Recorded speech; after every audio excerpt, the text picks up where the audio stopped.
And yesterday, I could see people relating it to purchase of a Christmas tree in 2019. And having been the governor at that time, I felt that it's important I respond. One, listening to the presentations yesterday at the Public Accounts Committee in the Senate yesterday, it was very clear that the counter attorney of Bungoma County Government, the current counter attorney of Bungoma County Government, was willing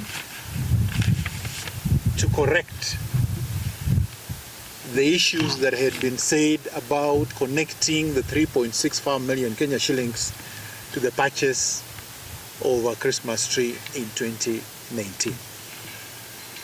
Unfortunately, the chair of PAC in the Senate, Senator Kajwang, did not give the county attorney time to explain. But let me try and explain this issue. The interest that they were speaking about was an interest in relation to a trip by members of the County Assembly of Bungoma to a benchmarking trip to Mbale in Uganda, which happened in September 2019. That interest was given and cashed by my good friend Francis Tome, who by that time was the deputy clerk of the County Assembly of Bungoma. Tome then, of course, forwarded that money to the respective beneficiaries or the respective people or allowances. And I think you guys have seen in the media the list of the people who received that money, basically MCS of the Public Service Management Committee of the County Assembly of Bungoma. That committee at that time was being chaired by the former MCA of Kabuyefe Naitiri, Joan Lutukai, and all those MCS did receive money. And you can see the schedule that outlines everybody who received the money and their signatories. On that list, there is the current majority leader, Nyongesa, who was a member of that committee at that time. There is the current deputy speaker, who was a member of that committee at that time, and many other members of that committee that received that money. That money was paid to my good friend Francis Tome, who was then the deputy clerk of the County Assembly of Bungoma. I, as Wycliffe Wangamati, who was then the governor of Bungoma, I did not have any direct link to the payment of that money. That money was paid for a benchmarking trip to Uganda, and I think that trip happened. It is upon the County Assembly of Bungoma or the county government of Bungoma to then ask Francis Tome to account for that money. And I think, I believe and understand that he has done so. So for anyone to actually link the executive at that time, headed by myself, to that interest of 3.65, I just find it to be malicious. I find it to be just propaganda with the intention of maligning my name as the governor of Bungoma then. Just to point out that even if today the 3.68 million was meant to purchase a Christmas tree, for God's sake, can you purchase a Christmas tree in September for a function in December? It doesn't make sense at all. Thirdly, the person who received the money was the deputy clerk of the County Assembly of Bungoma. Is somebody saying that today, when the county government, the executive, the county government of Bungoma wants to purchase things about the Christmas, in 2019, they had to give money to the deputy clerk of the county assembly of Bungoma to go and purchase a Christmas tree. So clearly, there was a confusion in terms of narration of why that money was picked. And the county attorney was ready to provide that clarification. Unfortunately, Senator Kajwang did not give him that opportunity. So it's important that everybody understands that. Secondly, that aside, after the clarification of that,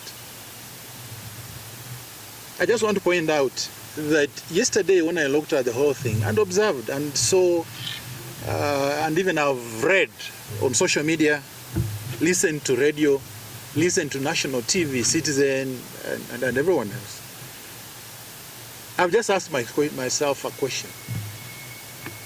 Wycliffe of Fuller Wangamati has been out of office for almost now coming to 4 years. The Kenyan constitution is very clear about oversighting the county government of Bungoma. The oversighting of the county government of Bungoma is done by other than the senator of the county government of Bungoma and the MCS of Bungoma. It is very interesting that the issue of an imprest by the deputy clerk of the county assembly of Bungoma becomes so big that the people who are supposed to oversight the county government of Bungoma are forgetting about their own responsibilities in terms of overseeing what is happening in the county government. And I think it's important that I tell the people of Bungoma and tell those led by the Senate of Bungoma County that there are so many pertinent issues that are facing the people of Bungoma. And I probably have not come out to talk about it, but let me mention this. That we have very fundamental issues in this great county of Bungoma. One, when I was governor, I had a scholarship stroke bursary scheme that was helping over 30,000 kids in this county. When I was governor, in my last financial year, I left in financial year 2021, 2023, we left about 600 million Kenya shillings for purposes of the scholarship stroke bursary. That money was removed. One of the biggest problems that is facing the people of Bungoma as we speak now is helping kids who come from poor background to access higher education. Now, when I see people talking about some issues that in my own view are not as important and forgetting some of these fundamental issues that are affecting the people of Bungoma. Secondly, when you walk around the county of Bungoma, and I can say this without any fear of contradiction, the healthcare system has collapsed. There are no drugs in hospitals. Thirdly, the road network, and this somebody can challenge me. During my time, you will probably most likely have roads being done across the county. The road network is a problem. Fourthly, one of the things that I have received calls about late payment of salaries to the employees of the county government of Bungoma. Fifthly, I have seen ECD teachers. Today morning, the leadership of ECD teachers were here asking me to help them about the issues. And more importantly, and this goes to all elected leaders and people who are in this county, the mess that we are seeing in Zoya. Big mess. And the other day I saw the Speaker of National Assembly in Congolo Catholic Church saying that he's going to organize or help put in a budget so that they can clear their arrears. I want to tell the Speaker and the county government of Bungoma and the Fort Kenya fraternity In your campaign, you are very, very clear about Nzoia. But as we speak now, people have been sacked. Salaries, arrears have not been paid. Farmers have not been paid. When I look at these issues about the scholarship, about the healthcare system collapsing, about the road network, about the delay of payment of salaries of staff, about the ECD teachers, I ask myself a question. Why are all these guys talking about a 3.6 million Kenya shillings Empress paid to Francis Tome and wanting to link Wangamati to it? It's very unfortunate. Let them face the fundamental issues that are affecting the people of Bungoma. This issue of Nzoia is a very serious issue. The issue of Nzoia is a very, very serious issue. And I remember when these guys were decampaigning us, they were saying they will bring a new machine. They'll ensure that nobody is sacked. They'll ensure that farmers are paid on time. They'll ensure that arrears of farmers are cleared. None of these things have been done. And now they want to shift and start focusing on some small issue, trying to link Wycliffe for Fuller Wangamati on that. Lastly, as I wind up this presser, that all this that I'm seeing happening is something that I predicted way back 2 years ago. And this is not about accountability. This is not about anything else. This is about the politics of 2027.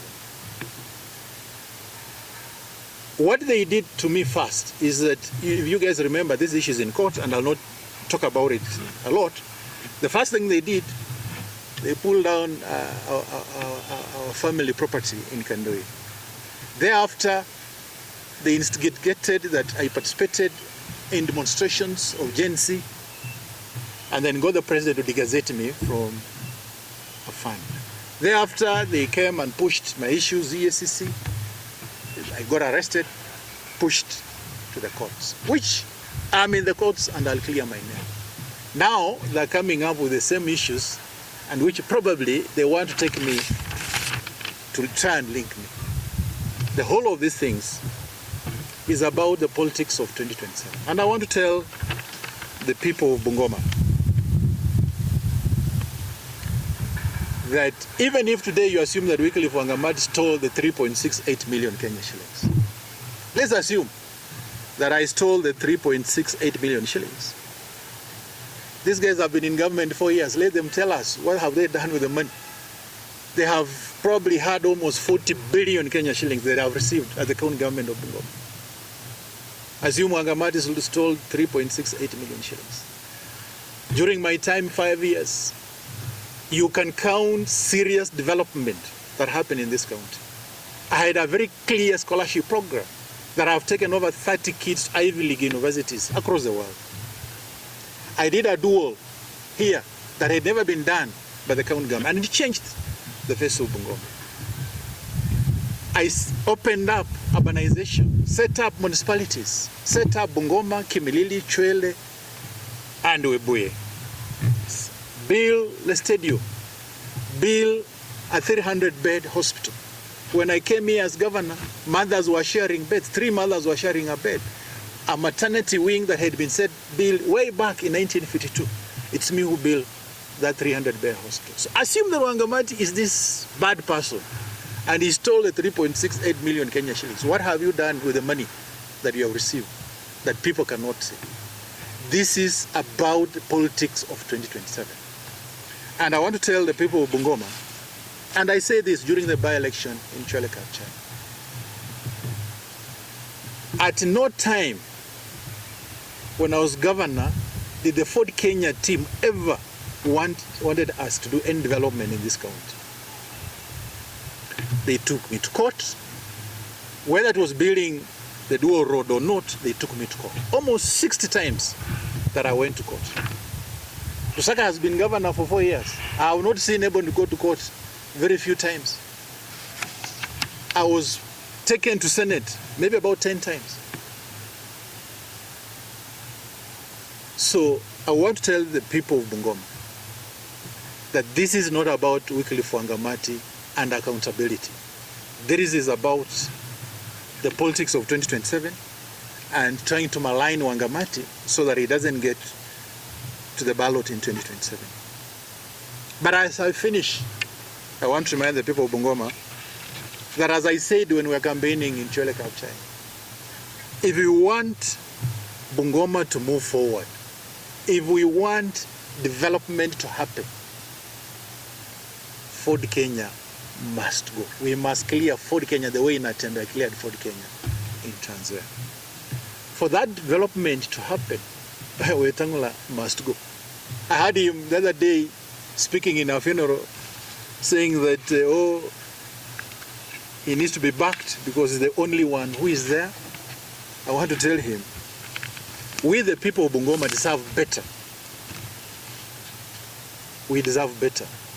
We don't want the only one who is there. We want the one who is there is the best among the best, so that we can get development. Let me leave it there. Let me speak in Kitukusu.